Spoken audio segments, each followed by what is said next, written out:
Joining us is a man of the hour. I mean, the Parliament was hot today on the debate. Oropouche East MP and UNC Shadow Minister of Crime and Energy, Dr. Roodal Moonilal, took time out to link with us this evening. Special good evening to you, Doc. Hi, good evening, Mikey, and good evening to all your viewers and listeners. Yeah, a lot was said today, and I want to touch first of all on this terrestrial development because I want to share with the listening public, well, the viewing public, and yourself, that in May of this year, May 23rd, as a matter of fact, we did send some correspondence to Noel Garcia on the issue, and the question was, is it true that 31 buildings in the terrestrial development has to be demolished? Also, I said that's about over 100 units. Is it true? And why was the engineers not brought in before construction? And how much would this all cost? And his reply was, I know nothing of that. Well, today we put the matter squarely on the national agenda. I'm fortunate to have had in my possession a technical scientific engineering report on that project, which as I outlined in Parliament, spoke in gory details of the collapse of that infrastructure and housing units.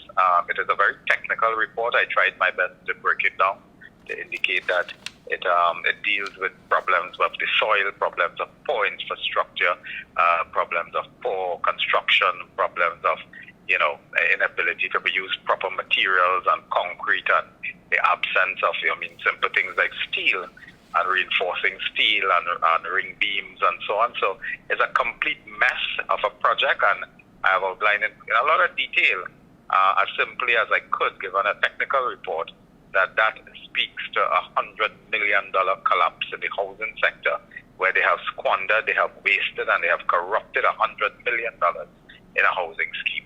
Yeah, and of course, our investigation also revealed that the contractor seems to be the mayor of the area, because the same individual takes care of garbage collection and also water distribution. Last night we were speaking to Shadow Minister of Local Government, Khadija Amin, and she spoke about handing over many of these developments. Is it that this is deliberately being done not to hand over because someone seems to be gaining from everything that's taking place in that development? Well, first let me say that I deliberately today stayed away from dealing or identifying the contractor or contractors on the project because I did not have that information. But I stayed on course because the responsibility, accountability lie with the HDC. It lies fundamentally with the board of the HDC, the management, and the Minister of Housing. So that those were my concerns on the matter. In due course, we will, unravel the contractors and so on, and to see what happened. And I wanted to indicate that I have called for a public independent inquiry into the collapse of those 100 housing units at what could be a cost of about $100 million. Right. Again, as Shadow Minister of Crime as well, we recently heard from the Minister of National Security apologizing to the citizens of Trinidad and Tobago. That apology is not worth the breath that was used. It is really hot air. The minister has been an absolute failure, and we have called again for his retirement and resignation and firing. We will not deal with crime until he goes. And today, as you know, we have had a very, very sad and dark day in the history of this country when a deputy commissioner of prisons could be the target of an attempted assassination, in which indeed a prison officer was injured and is at the Mount Hope Hospital at this time as we speak. This is a very dark day. It speaks to the collapse of national security.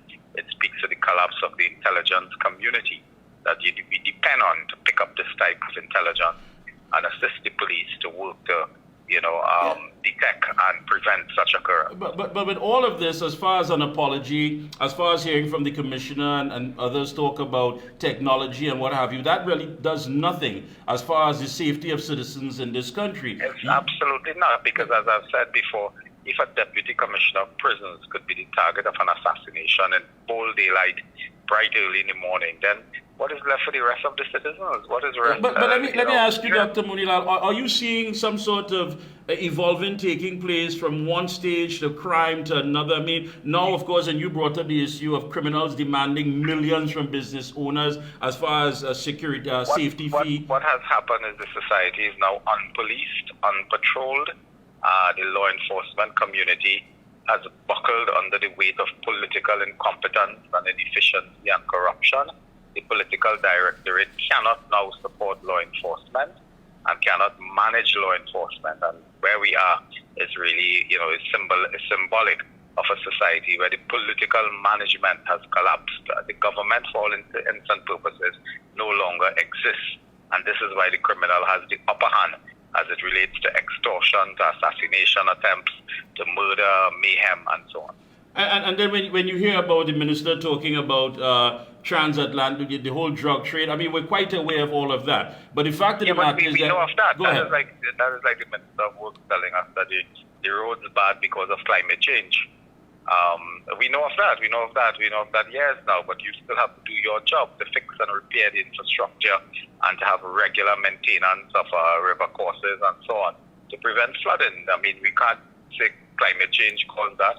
It's the same thing with crime. We cannot say that we have transnational crime and the movement of illegal firearm and human trafficking and so on. We know all of that.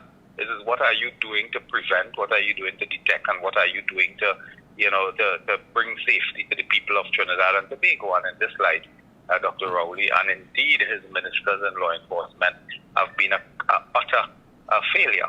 Yeah. You also have where last night we had the former Commissioner of Police and political leader of the NTA making it quite clear that time is running out where this crime situation is concerned. Do you share those sentiments? I share those sentiments. We have reached the point now of a complete breakdown, and I think that the Prime Minister will have to consider seriously a general election in the days ahead. All right. And as far as the final thing on the budget, I mean, this was said as far as those getting back pay, it's going to be a wonderful Christmas. Things are in line for property tax and what have you. What do you see happening over the short period? The people, first to begin to enjoy any back pay, you should be alive. And by that time, more and more people will die. The suffering is increasing. The back pay is, I remind people, the back pay is for work done. It is not a gift from the government. That is your meager increase in salary that is computed over the years. So it is not a gift from the government. It will be a few $100s here or there, but the cost of living has increased by about 62% over the last 5 years. And the price of fuel has increased, transport and other related costs and so on. And food prices, as you know, have escalated so that money will easily be absorbed with the inflation.